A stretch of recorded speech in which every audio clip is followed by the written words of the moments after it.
Welcome to 6-Minute Statistics. In descriptive statistics, there are generally three types of measures we want to consider. I've taken a look at both measures of center and measures of variation in earlier videos. In this video, I want to take 6 minutes to look at the two most common measures of relative standings, percentiles and Z-scores. I want to tell you how they work and what kind of information we get from them. Are you ready? Let's go. Give me 6 minutes and I'll teach you something new. Now, let's get to work. Hi, Mark here from 6-Minute Statistics. Before I introduce the two measures to you, let me answer the most basic question. What are measures of relative standing and why do we need them? Great question. The answer is that sometimes different variables are measured on different numerical scales, yet we still want to compare them. We use measures of relative standing to allow us to compare these different scales. An easy example to consider is collegiate admission exams. The two main exams to apply for college in the U.S. are the SAT exam and the ACT exam. The SAT exam, or Scholastic Assessment Test, can range in score from a low of 400 points to a high of 1,600 points, whereas the ACT, or American College Test, can range in scale from a low of 1 to a high of 36. So how do we compare test results from these two different exams? Can we just look at the numbers? If so, can we say an SAT score of 900 is better than an ACT score of 30? It is bigger after all, and bigger is always better, right? Not so fast, my friends. We need to consider where the 900 and the 300 are relative to other scores from the same exams. There are two main ways of accomplishing this goal: percentiles and Z-scores. While we cannot compare the scores themselves, we can compare the relative measures to see which is better. Let's start with the first measure of relative standing, the percentile. The percentile gives the percentage of the data in the data set that fall below a particular value, below being the operative word. According to the 2021 SAT test results, a score of 900 fell at the 26th percentile. The way that we'll interpret that will mean that 26% of the SAT test takers had a score below 900 points. Alternatively, we could say if 26% fell below, then 74% of the SAT test takers had a score above 900 points. By comparison, a score of 30 on the ACT exam fell at the 93rd percentile. 93% of the ACT test takers had a score that was below 30, while 7% had a score that was above 30.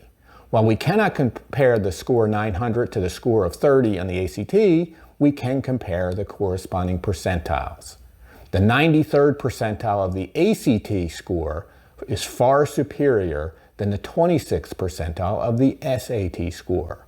Our conclusion is that a 30 on the ACT is a much better score than a 900 on the SAT.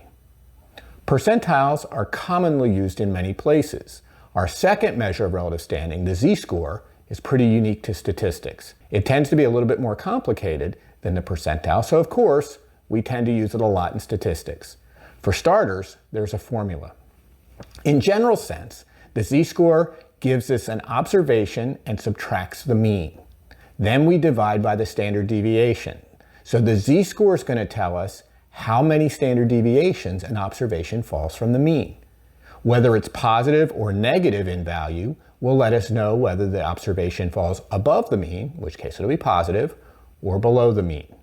We can compare Z-scores as another way to compare measures from different distributions. Let's go back to our example to see how Z-scores work. I found the mean of the standard deviation for both the 2021 SAT and ACT exams. We see that the SAT had a mean of 1,060 and a standard deviation of 217, while the ACT had a mean of 20.1 and a standard deviation of 7.1. To find the Z-scores, we have to do a little bit of math. Plugging in the SAT score of 900 for the value that we're interested in gives us an SAT Z-score of negative 0.74. The score of 900 falls 0.74 standard deviations below the mean of all SAT scores.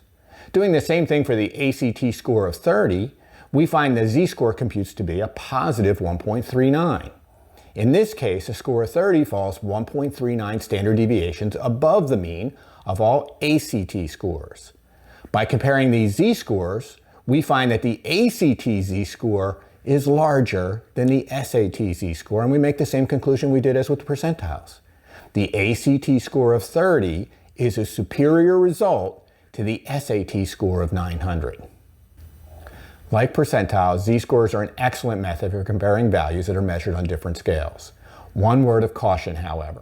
It is very important that the two groups of data in question are comparable groups. What's that mean? For instance, in this example, if all smarter students tended to take the SAT exam and all not so smarter, intellectually challenged, not sure what the correct phrase to use nowadays is, but the lesser academic students took the ACT exam, then we couldn't compare percentiles or Z-scores. If you're at the 26th percentile of the smarter group and someone else is at the 93rd percentile of the not so smart group, we can't really say that one score is better than the other. The groups need to be comparable. In the case of ACT and SAT exams, it's a pretty fair assumption that they are comparable. How do I know that? Because a lot of you guys took both of those exams. And that's about it, friends. The Z-scores, the percentiles, are two measures of relative standing. Hopefully watching me talk about them has helped you to understand them. The next step is to take a look at some problems on your own. Do some work and see if it makes sense to you. In the next video, I'm going to take these two measures of relative standing and map it onto the empirical rule to see what happens.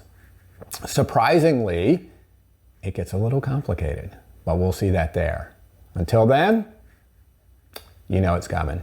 It's time to get to work.